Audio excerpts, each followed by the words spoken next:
Hello and welcome to the Discover History YouTube channel, and the weather at the moment is actually quite good today and for the rest of the week, so I've got a little task for you to do if you'd like to take part, and that is a bit of an archaeological task. I have a passion not just for military history, but I've also got a passion for archaeology. And for those that don't know, archaeology is the study of people from the past. It's got nothing to do with dinosaurs, that's paleontology. So it's looking for evidence of people, how they worked, the culture, their religion, the weapons they used, what they had in their domestic life, any evidence connected to human beings. So this is a task that you can do at home in the garden, and it involves absolutely no digging. Very important, that is, there is no digging involved with this.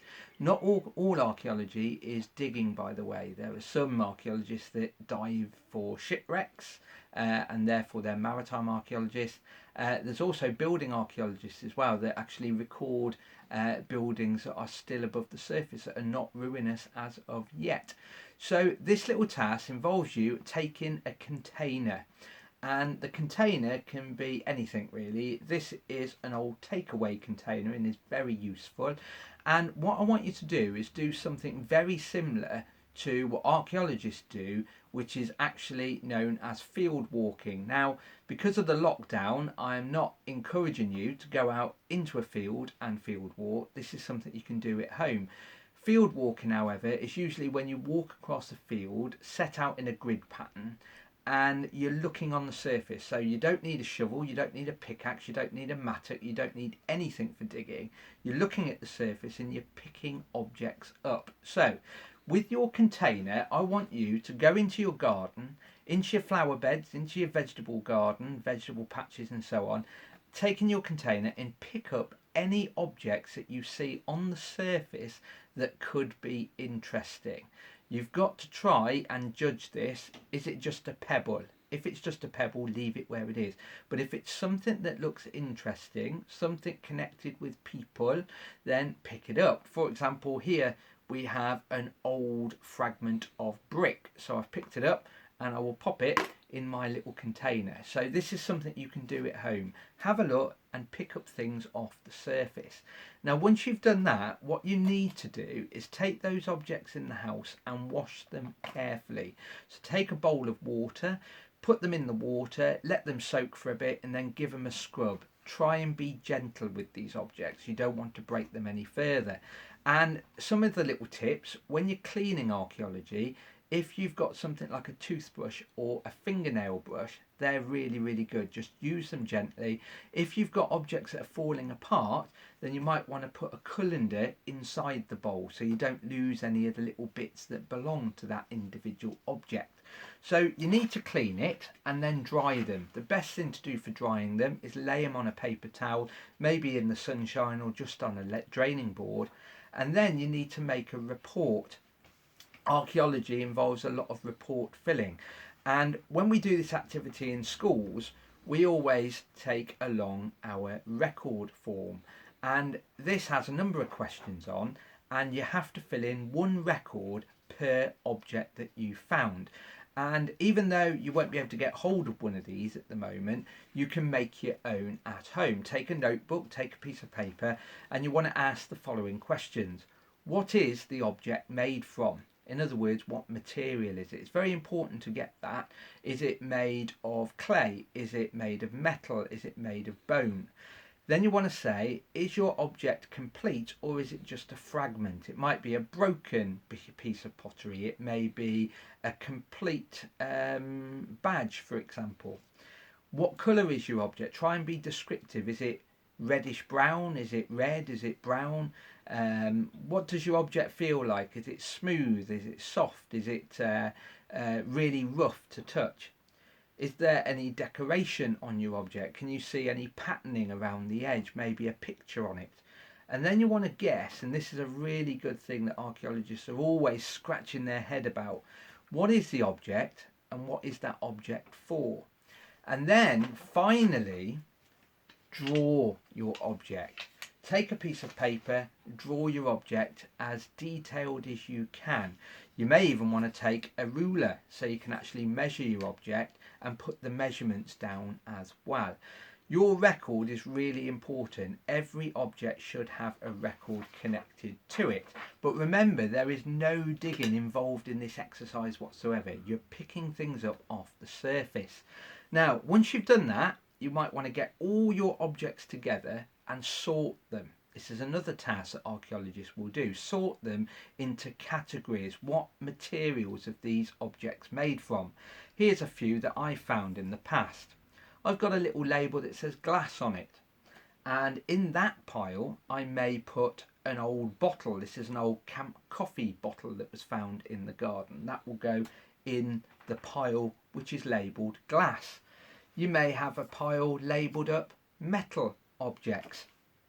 It could be something as simple as an old rusty iron handle. What's it off? Haven't got a clue, but it's an old metal rusty handle. That will go in the metal object pile.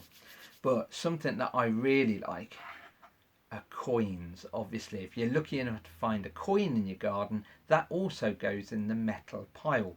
This is actually quite an old coin. This is a George III coin, and you might just be able to see Fat King George on there, King George III. It's a metal object, goes in the metal pile. But we've also got shell.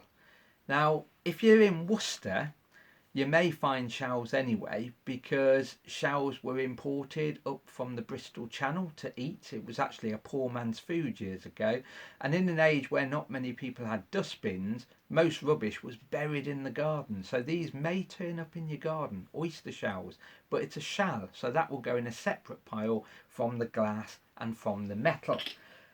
Very common. Pottery, sometimes referred to as ceramics.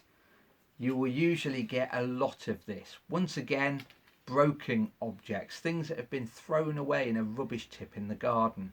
You may get a bit of a saucer, maybe the bottom of a teacup. You see, these all tell you what these objects may have been used for. You have to look at them carefully. If it's got a rim at the bottom, has it got a handle on? You might even find plastic. Now, I'm not talking about the odd carrier bag. Plastic comes in lots of different types, and there are very early forms of plastic. This here is a piece of bakelite. It's actually part of a light fixture from an old house, so it would have been buried in the garden at some point. We've also got a bakelite stopper from a bottle. So these are forms of plastic. Plastic's going to last the longest in the ground. We all know that today. We're in a plastic age, unlike the Stone Age, the Bronze Age and so on. You may even find bone. People were burying all sorts of rubbish in their back gardens years ago. We may even add the odd pigeon or the odd rabbit that's died in a garden. Their bones will be in the ground somewhere, and as the ground gets disturbed, you may find them on the surface.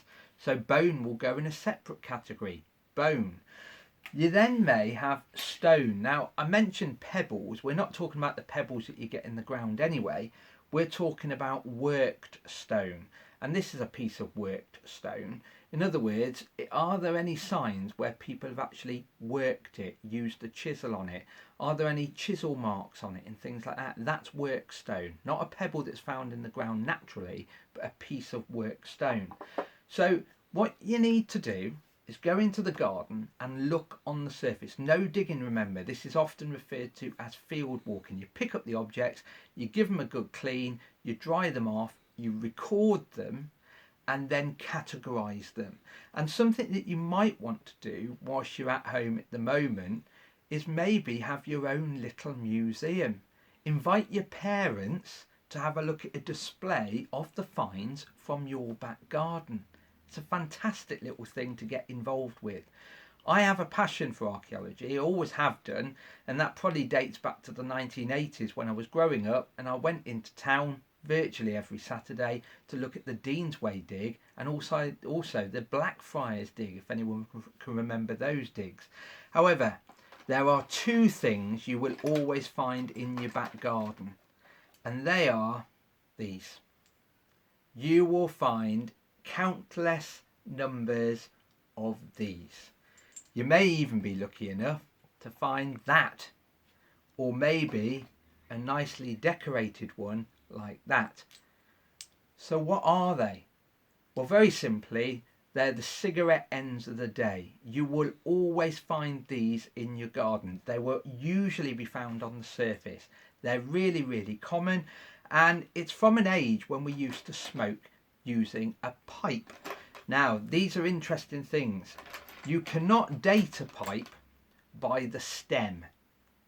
What we mean by the stem are these parts here, the long parts. You can't really date them by those.